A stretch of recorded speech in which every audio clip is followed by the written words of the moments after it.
gelar, pendidikan, nasabnya. Di sisi lain, ya, dalam sebuah dinamika ada juga faktor yang berkaitan dengan posisi sosial awal, di mana kiai ini mendorong adanya perubahan sosial. Ada yang menganggap bahwa mereka berfungsi sebagai broker budaya. Broker di sini bukan diartikan sebagai suatu hal yang negatif, karena apa? Kiai-kiai yang ada di desa, ya, mereka adalah orang-orang yang mampu berkomunikasi dengan berbagai kelompok sosial. Tak heran, di pedesaan setiap ada apa-apa, pasti rujukannya pasti ke kiai. Maka dari itu, ada yang namanya kiai kampung, kiai langgar. Faktor terakhir yang berkaitan dengan kemampuan mereka adalah didasarkan dari yang namanya pemahaman mereka. Tentu saja berkaitan dengan ajaran Islam yang membimbing masyarakat, ya, untuk percaya bahwa sejatinya apa yang mereka katakan adalah sebuah hal yang setidaknya berkaitan dan merujuknya pada ajaran yang ada dalam Al-Quran dan juga hadis. Kita bisa melihat ini adalah gambaran, ya, bagaimana politik sowan yang dilakukan oleh seorang politisi kepada kiai. Kiai untuk pertama kalinya diperkenalkan Goetz pada tahun 1960 dalam kerangka studi antropologi untuk mewakili sosok ulama dan kiai. Goetz, ya, melakukan penelitian, ya, di Mojokerto. Dia berbicara tentang bagaimana relasi antara Islam di dalam sebuah tradisi dan secara sosiologis bagaimana pola-pola yang ada dalam sebuah kelompok-kelompok Islam yang ada di desa. Kita lihat bagaimana pemikiran Goetz ini, dia melahirkan pemikiran yang luar biasa tentang abangan, santri, priai itu sebenarnya pada saat setelah disertasinya bahkan. Jadi disertasinya biasa saja, tapi setelah disertasi dia bergelar doktor, Goetz ini mampu menunjukkan suatu teori di mana dalam sebuah pemahaman, ya, secara dalam kerangka studi antropologis ada relasi abangan, ya, santri, priai. Di sini dijelaskan oleh Goetz bahwa ulama pada waktu itu adalah lebih memerankan fungsi-fungsi administratif, ya, ulama. Jadi kita bisa melihat bagaimana perbedaannya, ya, secara antropologis. Ulama itu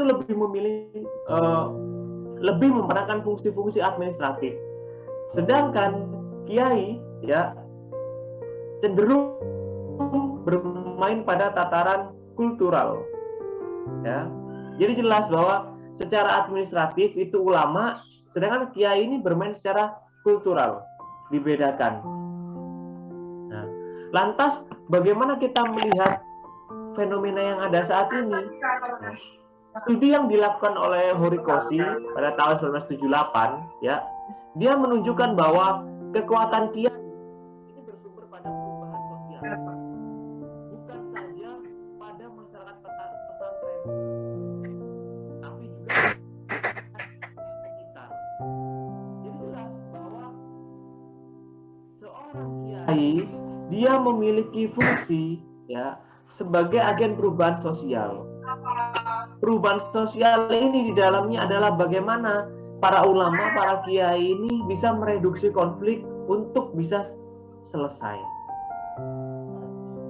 Dari sini, secara institusi, kiai adalah orang-orang yang memiliki pondok. Ya. Tapi nyatanya ada juga para kiai yang dia tidak memiliki pondok. Dinamika-dinamika inilah yang nantinya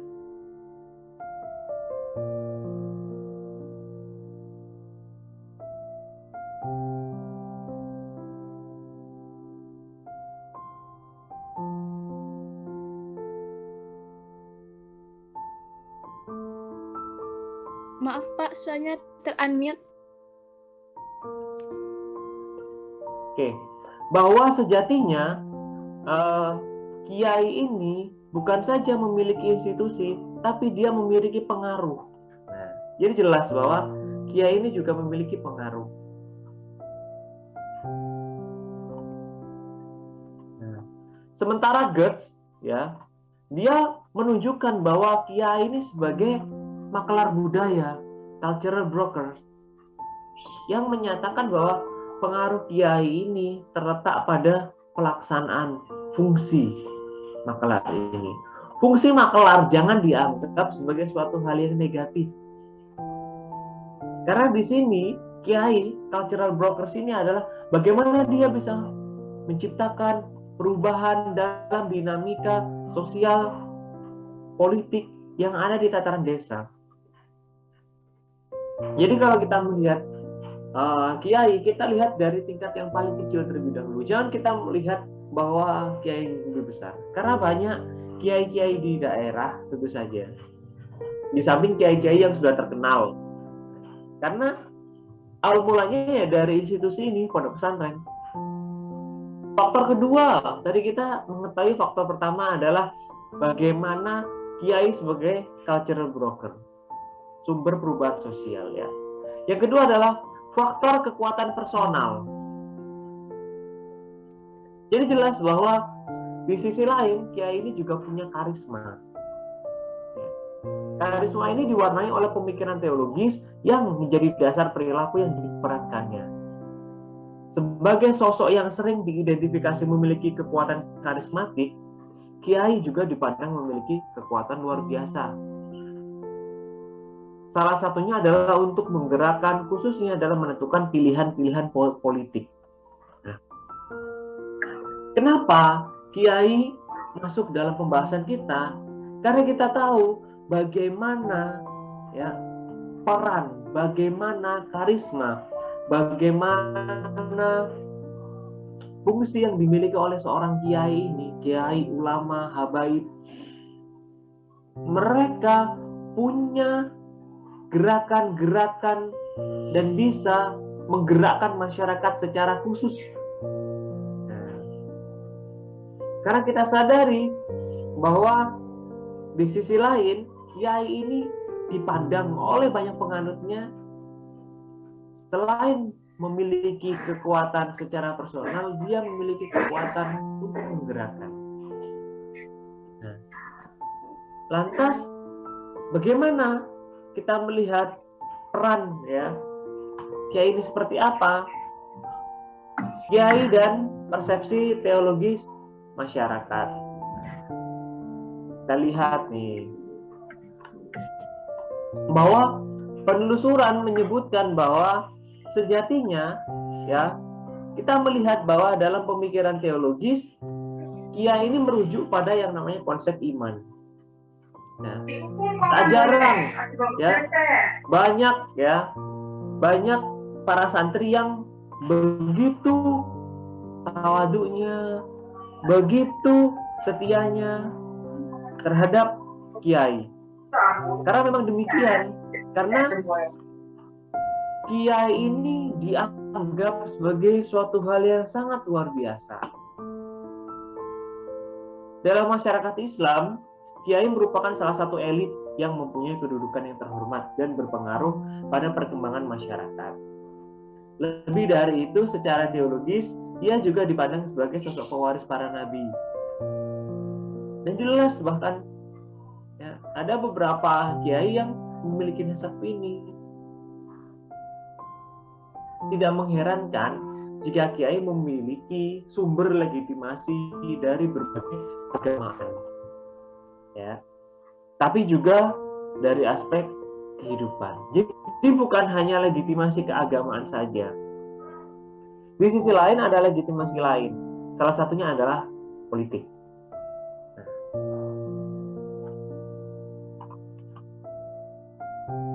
Bagaimana dinamika yang lain menyebutkan bahwa di sisi lain ya adanya perubahan struktur kognisi kiai ya ini juga berkenaan dengan peran-peran sosial politik.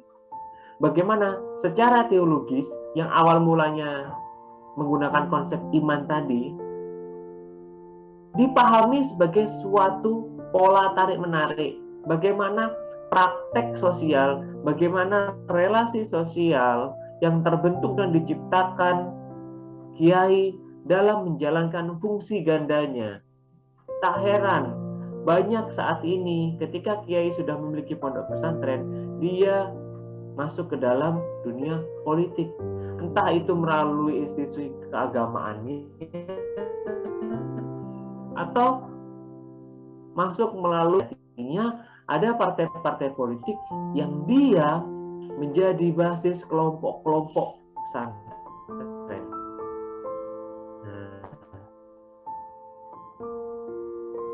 Dari sini nantinya kita bisa melihat bahwa sebenarnya bagaimana posisi teologis dan peran sosial politik kiai.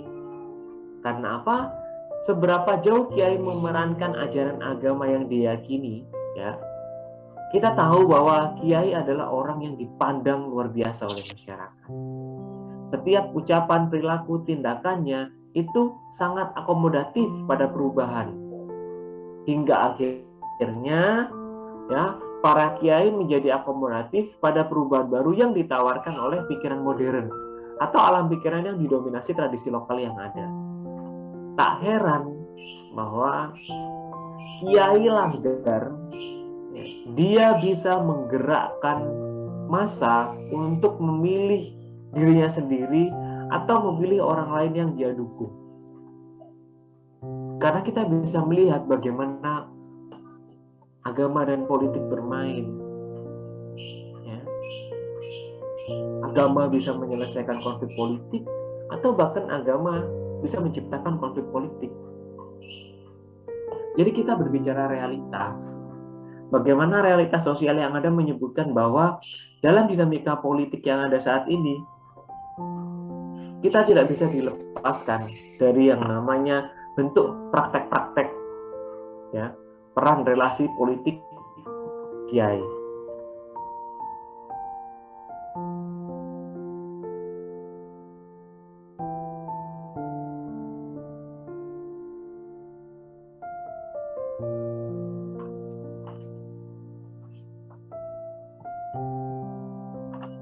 Nah, dari sini kita bisa melihat jauh lebih spesifik, ya, bagaimana perbedaan perilaku sosial kiai itu juga terlihat pada kelenturan. Nih lihat ya, pada kelenturan sikap politik yang diperankan. Kiai dengan latar belakang sosio-religius, ya, contohnya adalah kelompok-kelompok modernis ini adalah Persis, SI. Dia memiliki sikap yang cenderung tertutup nih. Sikapnya adalah cenderung tertutup dengan mendasarkan argumentasinya pada pemahaman tekstual atas pesan-pesan wahyu baik bersumber dari Al-Quran dan juga hadis. Sementara kiai dengan latar belakang sosio-religius kelompok tradisionalis seperti NU, ya, pada umumnya dia lebih mendasarkan argumentasi pada pemaknaan secara konteks, secara lebih bebas, sehingga memiliki sikap yang cenderung lentur dan juga terbuka. Jadi kalian bisa melihat ya bagaimana dinamika yang terjadi antar sesama kiai. Karena apa? Secara tidak langsung, institusi-institusi ini mau tidak mau harus, ya, dia bisa berinteraksi dengan dunia luar. Agar apa? Mencoba untuk menjadikan ya, fungsi-fungsi yang jauh lebih baik. Bagaimana ya kita melihat seorang kiai dalam sebuah institusi yang dimiliki? Semua orang tahu bahwa kiai ini adalah orang yang memiliki pondok pesantren. Kiai ini adalah ahli agama yang dia belajar di Arab, bergelar ilmu keagamaan, sudah naik haji berkali-kali. Karena apa? Institusi yang dimiliki oleh kiai ini berfungsi sebagai lembaga pendidikan. Jelas ya, Jadi kenapa seorang kiai itu punya institusi namanya pondok pesantren? Di dalamnya itu berfungsi sebagai lembaga pendidikan. Karena dia mendidik para santri untuk menghasilkan para kiai. Jelas ya. Banyak sekali ustadz ya, ulama, kiai yang muncul itu pasti adalah murid-murid dari kiai-kiai yang sudah meninggal terlebih dahulu. Yang paling kecil adalah menghasilkan yang namanya guru ngaji. Ya, di mana itu bertugas untuk menyebarkan agama Islam pada masyarakat sehingga ya terbentuklah masyarakat yang religius yang mampu menjalankan perintah Allah dan menjauhi larangannya. Gambaran mudahnya semacam itu. Tapi apabila kita melihat banyak sekali konflik-konflik yang berkaitan dengan institusi keagamaan ini. Karena memang kita sadar bahwa meskipun negara kita adalah negara yang mayoritas, tapi nyatanya mayoritas ini bukan menjadi dominasi. Tapi nyatanya mayoritas ini harusnya bersikap jauh lebih bijak, bersikap jauh lebih arif, ketika apa? Memahami segala situasinya itu jangan bersumber dari yang namanya egoisme pribadi. Baik pribadinya ini adalah individu atau pribadi kelompok. Dari sini kita bisa melihat ya, bagaimana perubahan otoritas ke institusi. Jadi kiai kan memiliki otoritas nih, karena dia memiliki karisma, kepintarannya, kemampuan yang luar biasa. Bagaimana dari otoritas ini beralih ke sebuah institusi? Karena saat ini perubahan itu terjadi pada dunia pesantren. Ya, pertama kita lihat dulu. Ya, pertama, pada sistem pendidikan pesantren tidak hanya mengajarkan kitab-kitab klasik, tetapi juga mengajarkan santri-santrinya untuk ilmu-ilmu yang modern. Maka dari itu banyak sekarang muncul adalah pondok pesantren modern. Dan saat ini ya, kalau kita melihat bagaimana relasi ya santri, relasi abangan, relasi priai, kan dulu kan ini berbeda, kelompok-kelompok ini kan berbeda. Tapi sekarang banyak priai yang dia mendirikan pondok pesantren, banyak priai yang dia nyantri. Apalagi kita melihat ya bagaimana orang-orang yang dia hanya ikut masuk saja ke pondok pesantren kilat, pondok pesantren ini. Kemudian dia muncul dengan sosok yang religius. Dia menampilkan luaran-luaran yang sangat religius sehingga dia mengutip ini taruh di media, menaruh kata-kata ini hingga akhirnya dianggap sebagai kiai atau bahkan sebagai ustadz. Tak jarang bahwa kita melihat bahwa dinamika yang terjadi memang menunjukkan bagaimana praktek-praktek yang ada bisa jadi menciptakan adanya perubahan sosial dan juga menciptakan konflik. Kedua, kita melihat bahwa dulunya berdirinya pesantren itu tumbuh dan berkembang di masyarakat pedesaan. Tak jarang pesantren-pesantren yang luar biasa itu kan pasti ada di desa. Meskipun saat ini pesantren ini coba dilebarkan sayapnya ke dunia yang jauh lebih modern atau masyarakat perkotaan. Dan yang terakhir, bahwa kita melihat bahwa dalam segi kiai itu juga mengalami yang namanya perubahan. Di mana pada pesantren pedesaan itu saja kita mengenal kiai nasab. Nasab ya, jelas ya, kalau nasabnya jelas. Akan tetapi seiring bertumbuh dan berkembangnya pesantren-pesantren di kota, muncullah kiai nasib. Nah, ini kita bisa lihat apa nasib dan nasab ini loh. Yang mana dalam penemuan yang ada, ini adalah sebutan kepada seseorang yang memiliki keahlian dalam bidang agama dan mempunyai manajerial yang bagus dalam mengelola pesantren. Jelas kan? Kalau kiai nasab kan pasti anaknya, cucunya. Kalau kiai nasib dia belajar agama di luar, kemudian dia mendirikan pesantren, jadi kiai. Itu bedanya. Dan akhirnya terdapat jenis perbedaan pesantren, ya. Bukan berarti kita melihat bahwa pesantren dalam kerangka dikotomis yang ketat, tetapi dilihat sebagai suatu iklim yang sosio-religius, di mana peran-peran pola hubungan ini terkait antara satu dengan yang lain. Karena kita melihat bagaimana pesantren pada proporsinya sebenarnya sesuai dengan peran pengembangan dan juga pendidikan agama Islam. Nah, ini fenomena yang sedang menarik dari beberapa tahun belakang hingga saat ini pun masih menarik. Jadi silakan. Ayo, ada yang mau nanya atau yang mau menyampaikan jawabannya biar nanti ditanggapi oleh yang lain, silakan. Yuk, dari 69 orang, saya nggak tahu yang on cam siapa nih. Nggak tahu si Waris ini dia on cam atau ditinggal tidur.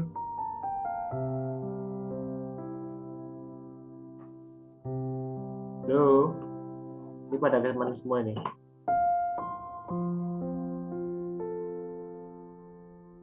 Ya, jadi baru muncul. Yang lain mana nih yang lain nih? Gak ada. Nih.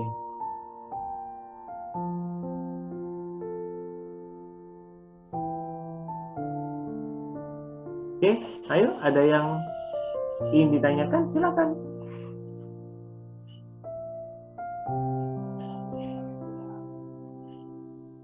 Izin bertanya, Pak. Yang tadi Bapak menjelaskan mengenai transformasi kereligiusan kaum priai tadi, apakah ini bagaimanakah hal itu dapat terjadi, Pak? Bagaimana kita tahu yang digambarkan oleh Gertz kan kelompok priai ini sangat eksklusif gitu dan jarang menyentuh pada aspek sosio-religiusitas begitu dalam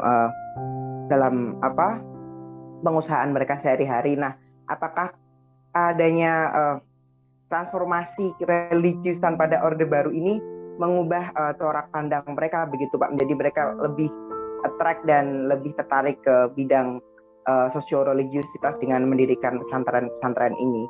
Itu pertanyaan saya yang pertama. Yang kedua, di sini asumsi saya, Pak, ya, kalau saya melihat itu rata-rata di pesantren NU itu saya lihat itu seperti gaya monarki gitu, Pak, ada yang turun-temurun waris-pewarisan begitu ya. Tetapi kalau kita lihat seperti di pesantren Muhammadiyah itu kita lihat seperti ada sebuah kansel gitu, seperti sebuah legislatif gitu yang mengatur bagaimana jalannya pesantren dan sebagainya. Nah, pertanyaan saya, apakah asumsi saya itu benar, Pak? Terima kasih. Oke, ada yang mau jawab? Silakan. Ada yang mau jawab pertanyaannya, Firman? Ada yang mau ngomong? Gak apa-apa. Gimana? Ada yang mau ngomong? Pertanyaan Firman? Dari apa yang Firman tanyakan, yang pertama adalah saat ini, ya, kita berbicara realitas saat ini yang terjadi. Kita dihadapkan dalam sebuah perubahan bahwa Gertz menemukan teori itu kan tahun 60-an, di mana memang pada saat itu model-model pasca kemerdekaan ini menunjukkan bahwa masih banyaknya orang-orang kaya, bangsawan ini yang sejatinya dia tidak mau bersentuhan langsung dengan kelompok-kelompok yang ada di bawah. Di sisi lain, saat ini kita melihat bahwa makin banyaknya orang-orang yang eksklusif atau masyarakat perkotaan yang bisa kita anggap sebagai para priai ini, mereka semakin sadar bagaimana institusi agama ini mampu ya menjadi jembatan untuk mereka mendapatkan legitimasi dari masyarakat. Maka dari itu agama dan politik ini saling bertaruh ya. Apakah agama ini mampu melanggengkan jabatan politik seseorang priai, atau jangan-jangan bahwa dengan masuknya politik dalam dunia agama ini bisa memperkuat jaminan-jaminan kekuasaan yang dilakukan oleh para priai. Tak jarang kan, banyak ya saat ini kalau kita melihat realitanya, kelompok atau individu yang dengan sengaja ataupun tidak, dia mencari kolaborasi dengan institusi-institusi yang ada di daerah-daerah yang berkaitan dengan keagamaan. Karena memang ya sejatinya saat ini kalau kita berbicara dunia sosial politik, bahwa agama kita adalah suatu hal yang paling mudah. Ya. Mudahnya apa?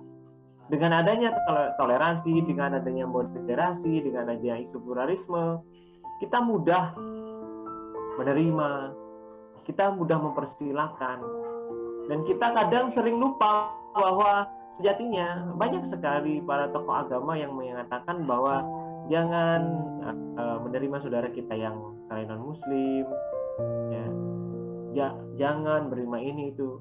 Di dogma itu diajarkan. Tapi apabila kita berkaitan dengan dunia politik, banyak saudara-saudara kita yang non-muslim diberi baju muslim dengan pecinya, dengan songkoknya, kemudian diperkenalkan dalam institusi pesantren, ya, dianggap sebagai sosok yang bijaksana, sosok yang mampu memberikan aspirasi jawaban.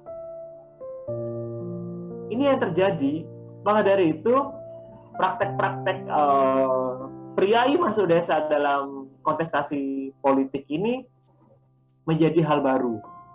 Dan nantinya ini bisa kalian teliti bagaimana kontestasi 2024, bagaimana relasi politisi dan pesantren. Menarik untuk diteliti. Kalian lihat itu semuanya. Ya. Yang kedua, kalau berbicara tentang institusi antara dua kelompok ini, yang bisa kita lihat adalah pertama, sejarah tradisinya. Ya. NU dan Muhammadiyah memiliki tradisi yang berbeda. Ada yang lahir dari basis masyarakat yang sangat tradisionalis, ada yang lahir dengan masyarakat yang moderat, di mana itu didasarkan dari prinsip-prinsip modern. Pemahamannya jelas secara tekstual. Bagaimana institusi-institusi yang lahir dari masyarakat tradisional ini, yang namanya tradisional di desa, ya, tentu saja untuk bisa memberikan kepercayaan dalam mengelola pondok pesantren di desa, mau tidak mau pasti seorang pemilik pondok, ya, seorang kiai pemilik pondok itu juga akan mempersiapkan bahwa sejatinya harus ada yang bisa melanjutkan kepemimpinan saya untuk bisa menggerakkan pesantren ini. Karena dulu kiai berpikir bahwa bukan hal politik utamanya, tapi bagaimana caranya pesantren ini tetap bisa hidup dan mampu bisa memberikan kehidupan, terutama bisa mengajarkan para anak-anak yang ada di desa tersebut masalah agama. Dulu tidak berpikir bagaimana ekonomi pesantren ini dibangun. Dulu hanya bagaimana menciptakan sebuah legitimasi pendidikan di mana para kiai ini hanya memberikan suatu hal yang baik. Kalau dalam tradisi NU bisa kita lihat bagaimana ya masyarakat akar rumputnya kan kalian lihat ya berbeda dengan kelompok-kelompok yang lain. Lantas bagaimana kita melihat ya Muhammadiyah dengan sebuah institusi yang modern, dia mencoba mengelola ya pondok pesantren dengan modern. Dia mencoba memasukkan unsur-unsur modern di dalamnya dan tetap berpegang teguh pada pemahaman tekstual. Di sisi lain, karena memang organisasi ini terbentuk ya berbeda, golongan-golongan yang membentuknya pun berbeda. Karena itu dapat kita lihat ada untuk coba kalian lihat di institusi-institusi kampus yang dia merupakan bentukan organisasi agama ini. Bagaimana pemilihan ya, baik itu dosennya, pejabatnya, pimpinan itu harus disesuaikan dengan yang namanya ada dewan eksekutifnya yang akan menentukan siapa yang akan jadi rektor, semacam itu. Bahkan di pesantren ini juga pasti akan ditentukan siapa saja yang akan mengelola pesantren ini, siapa saja yang boleh mengajar di pesantren ini. Karena diperhatikan benar-benar adalah kualitas. Bukan kita melihat salah satunya sebagai suatu hal yang berbeda. Sama, semua sama. Karena pada dasarnya bahwa apabila dalam implementasinya politik akan selalu berdampingan dengan agama. Karena realitanya demikian. Kalian bisa melihat saya. Karena realitas itu membuktikan. Dan itulah fakta yang ada. Semacam itu.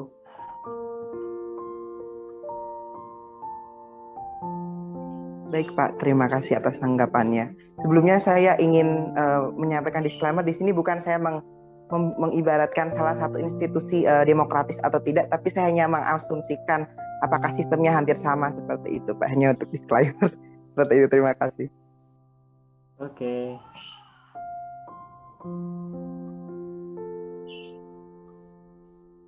Oke. Izin Pak. Jadi terkait tadi itu sempat menyinggung Persis.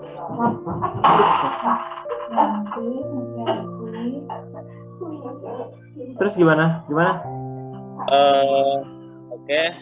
Sebelumnya biar ada gambaran juga terkait Persis, bahwa tadi dikatakan Persis itu dibanding ormas-ormas yang lain ya, maksudnya NU dan sebagainya, itu agak tertutup dengan politik. Saya ingin menjelaskan Persis yang dulu dengan sekarang gitu kan. Sebenarnya Persis yang dulu itu, surut Persis dalam politik yang dulu itu, Persis beberapa kali ikut berkecimpung di dalam dunia politik gitu kan, dengan kader-kadernya yang militan seperti Sada dan Wildan, bahkan Muhammad Natsir yang mencetuskan mosi integral, yaitu NKRI, dari RIS menjadi NKRI, itu sebagai ketua partai Masyumi gitu kan. Itu ya kader Persis kan, untuk Muhammad Natsir sendiri gitu kan. Persis juga tercatat sebagai tadi itu ya anggota partai Masyumi dengan Muhammadiyah dan Nahdlatul Ulama gitu kan. Kemudian Isa Ansori waktu yang lalu menjadi digelari dengan Singa Podium. Bahkan saya juga pernah mendengar bahwa Persis itu mewajibkan atau wajib aktif dalam kegiatan politik sebagai salah satu kewajiban agama. Nah itu emang sih zaman-zaman dahulu, ketika Ahmad Hasan, ketika Isa Ansori, ketika Muhammad Natsir gitu kan. Tetapi ketika masa-masa sekarang, kalau tidak salah ketua yang kelima itu memberikan sikap bahwa Persis harus jaga jarak dengan politik. Kenapa? Karena waktu zaman Soeharto kalau tidak salah itu politik itu panas gitu kan. Situasi politik itu semakin panas ketika zaman Soeharto. Bahkan ketika ada partai-partai yang mengkritik Soeharto atau ya mengkritik Soeharto, ya langsung dibubarkan. Nah, maka pernyataan ketua Persis itu harus agak jaga jarak. Nah, kesalahannya mungkin sekarang tidak dikaji ulang apakah ormas Persis ini jaga jaraknya harus sampai sekarang atau tidak gitu kan. Itu mungkin yang harus dikaji ulang untuk Persis tersebut. Tapi di dalam beberapa situasi Persis tidak terlalu tertutup terhadap politik, tetapi memang di dalam sisi yang lain juga tidak bersikap amat politis banget gitu kan. Karena waktu zaman sekarang tidak tidak memberikan suara kepada salah satu capres atau salah satu calon daerah, calon gubernur dan yang lainnya, tidak seperti ya ormas-ormas yang lain ketika ada capres atau calon gubernur dan yang lainnya. Mungkin itu ya untuk agak sharing sedikit agar tidak memandang bahwa Persis terlalu tertutup dalam politik. Kemudian pertanyaan selanjutnya adalah pertanyaan yang saya tanyakan, jikalau gitu kan ulama itu tidak terjun terhadap politik, apa yang akan terjadi di negara ini, Pak? Bagaimana gambaran peran ulama dalam politik tersebut? Jika ulama itu tidak berkecimpung dalam partai politik, bagaimana gambaran aktualisasi politik ulama tersebut? Kemudian banyak kan sekarang ketika ulama terjun dalam partai politik, dikhawatirkan ulama itu akan kehilangan keulamaannya gitu kan, dan akhirnya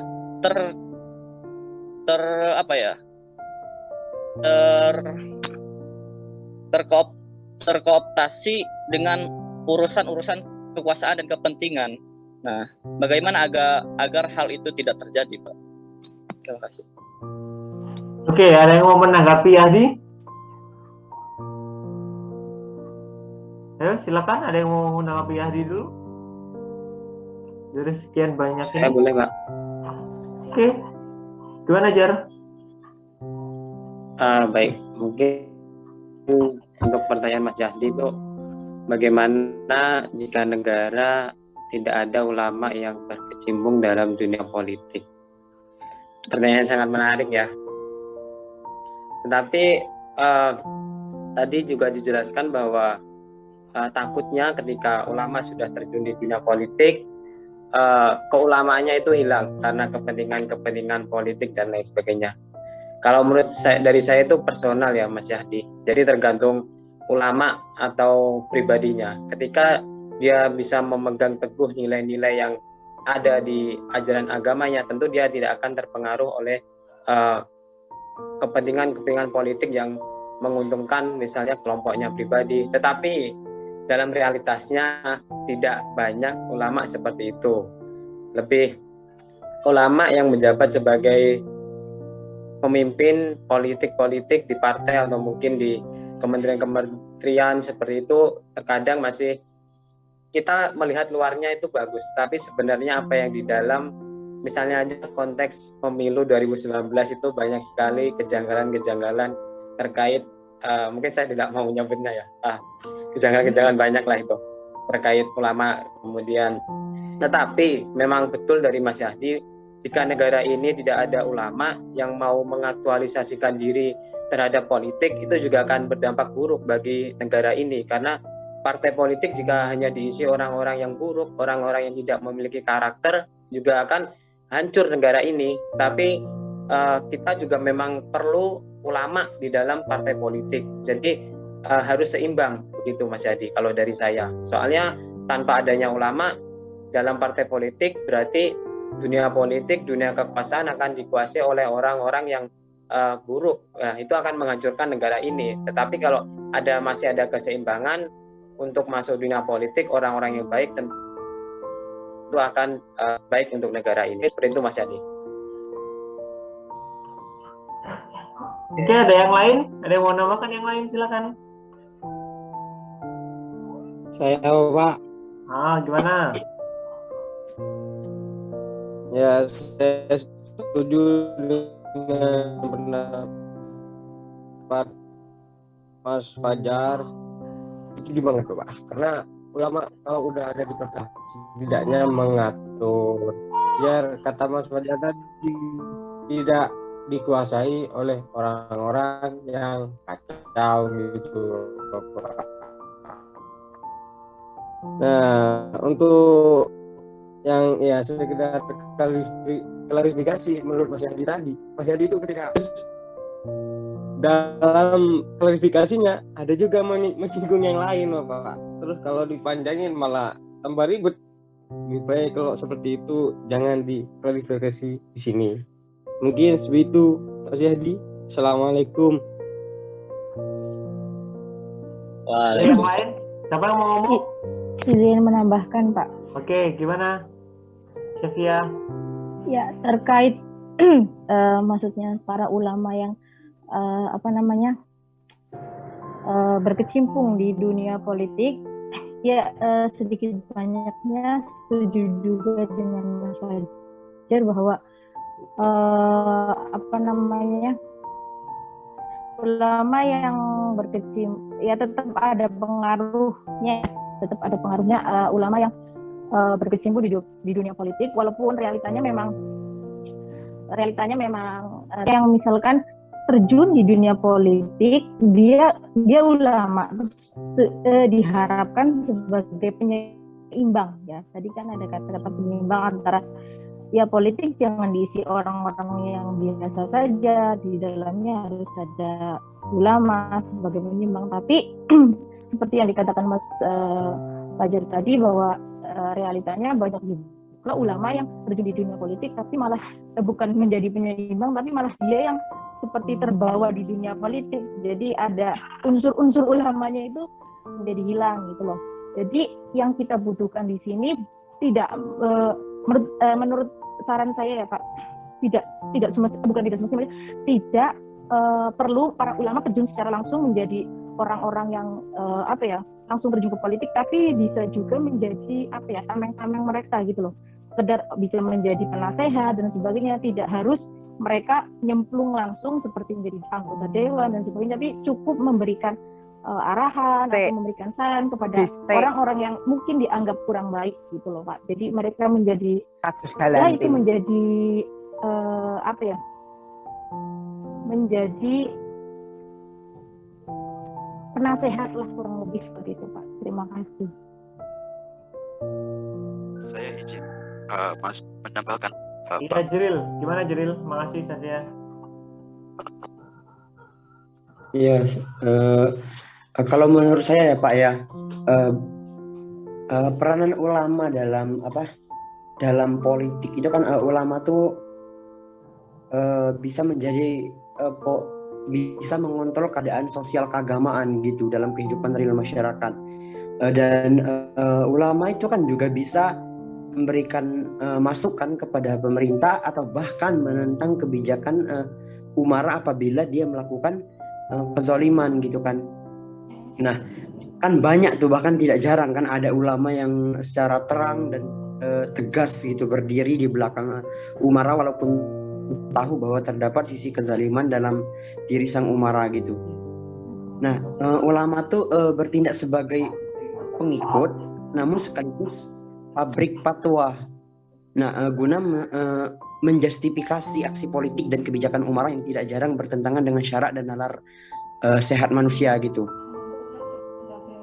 Karena ya menurut saya sendiri agama atau ulama itu tidak bisa dipisahkan dari yang namanya politik ya, apalagi tentang kepemimpinan gitu, karena memang sejak zaman Rasul ya kan sudah ada tuh yang istilah namanya Khulafaur Rasyidin, yang dimana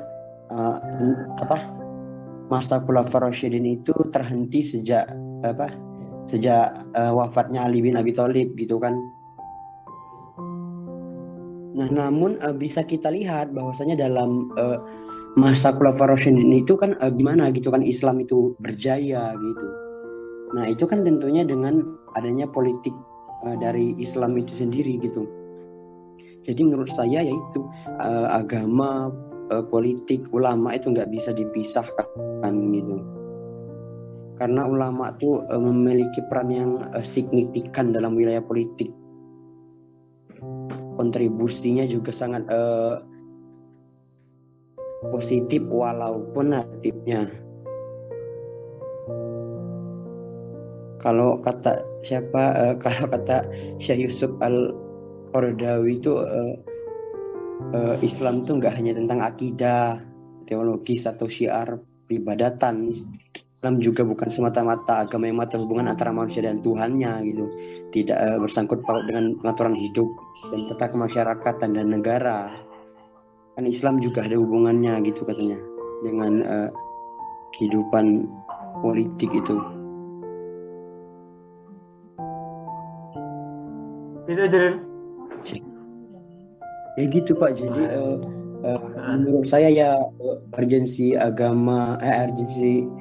ulama itu sangat penting lah dalam dunia politik karena mereka memiliki peran yang sangat signifikan gitu. Oke, ya saya tanggapi ya. Jadi kita sampingkan sisi negatifnya karena di samping sisi negatif adanya ulama dalam dunia politik juga sisi positifnya juga sangat besar gitu. Apalagi di negara Indonesia gitu. Oke. Jibril, terima kasih. Dapat kita lihat bahwa bagaimana kita melihat urgensitasnya itu kalau kita melihat realita yang ada. Proses negara kita merdeka tidak lepas dari yang namanya proses politik. Politik itu tentu mewarnai adanya bagaimana praktek, relasi, peran tokoh agama untuk bisa mendeklarasikan bahwa negara kita bisa merdeka. Dari situlah ya bagaimana relasi agama dan politik ini muncul. Ya. Bagaimana para kiai, tokoh agama mereka bersatu dalam upaya menciptakan stabilitas supaya negara kita merdeka dan baik-baik saja. Hingga akhirnya partai-partai agama muncul. Nah, ya kan? Kalau misalkan lihat ada Masyumi itu. Dan salah satunya adalah melahirkan partai-partai yang lain dengan basis-basis nasional religius, ada religius, ya, ada yang partainya dengan benar-benar menjunjung tinggi liberal, kapitalis, banyak sekali hal itu muncul.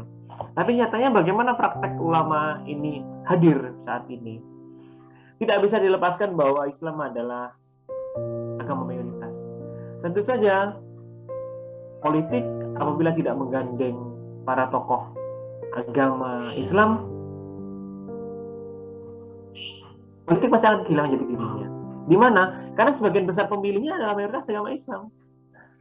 Untuk memberikan kepercayaan kepada masyarakat yang nanti memilih, mau tidak mau harus ada legitimasi yang diberikan, harus ada pengakuan yang diberikan melalui apa? Melalui para tokoh agama ini.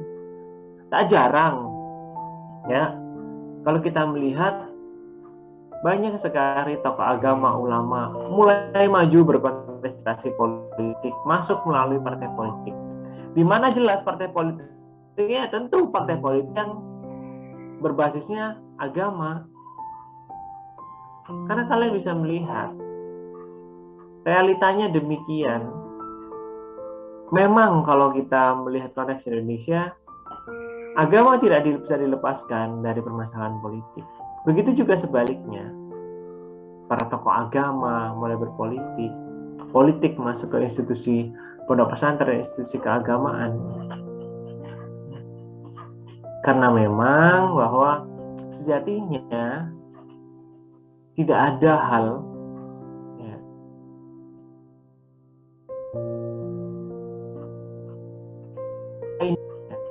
bisa diselesaikan kalau itu memang urusannya politik. Pasti bagaimana tiga hal ini berlaku. Apakah kita ya tiga hal ya. Apakah kita akan menjadi orang yang menang lawan kita kalah, ataukah kita menang lawan kita juga menang, ataukah kita sama-sama kalah? Nah, kita memilih yang mana? Kita menang, kita kalah, atau kita sama-sama kalah, kita sama-sama menang? Seperti apa yang dikatakan teman-teman tadi, ya, bagaimana kita menggandeng para politisi, menggandeng ulama, maju dalam kontestasi mulai dari pemilihan yang paling kecil, kota, kabupaten, gubernur, ya, dan bahkan presiden dan wakil presiden pun demikian. Kan tadi untuk menarik simpati, untuk menarik massa, untuk menarik pemilih, membutuhkan itu. Karena memang kiai punya fungsi otoritas dalam pesantren ketika dia memang menjadi seorang kiai, tokoh agama, ulama. Dia punya fungsi di sana. Di sisi lain, karisma yang dia miliki mampu untuk bisa menciptakan namanya kepercayaan bagi masyarakat. Oke, ini gitu. Tadi Agustina mau ngomong terakhir sebelum saya tutup, gimana? Tadi dijelaskan bahwa dalam masyarakat Islam itu kiai dianggap sebagai salah satu elit yang mempunyai kedudukan sangat terhormat dan berpengaruh besar terhadap perkembangan masyarakat. Bahkan secara teologis, kiai ini dipandang sebagai warasatul anbiya atau pewaris para nabi gitu ya. Nah, apakah ini yang menjadikan seolah-olah ucapan kiai, terutama kiai yang konservatif itu selalu mutlak benar dan tidak pernah salah, sehingga masyarakat itu selalu selalu membenarkan dan mengikuti apa kata kiai tanpa refleksi atau tanpa menanyakan kembali, tanpa berpikir kritis gitu, Pak.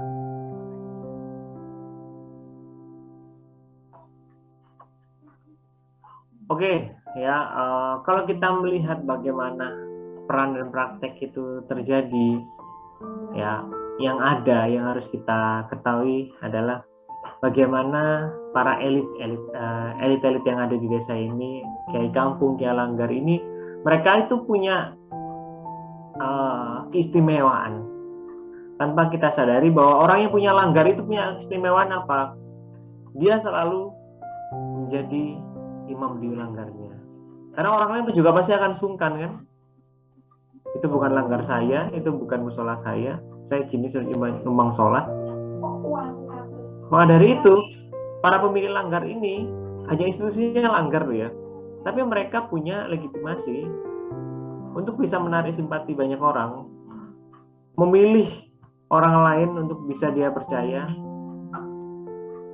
Sama halnya ketika para ulama ini punya institusi yang jauh lebih besar, ya, lembaga-lembaga keagamaan, ormas-ormas keagamaan, dia juga punya legitimasi untuk apa? Untuk bisa menggerakkan, ya, untuk bisa menggerakkan. Jadi demikian. Jadi nanti Indah kalau misalnya mau neliti, menarik nih nanti kayak gitu. Pak, terima kasih.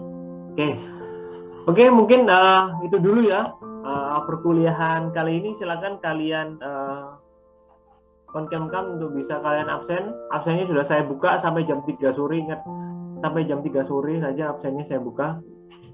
Jadi kalian bisa absen segera. Ya, kuliah saya akhiri. Ya, terima kasih banyak.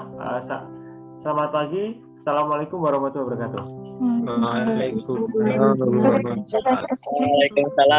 Terima kasih, Pak. Terima kasih, Pak. Sehat-sehat sayang. Mohon maaf, Pak. Oke.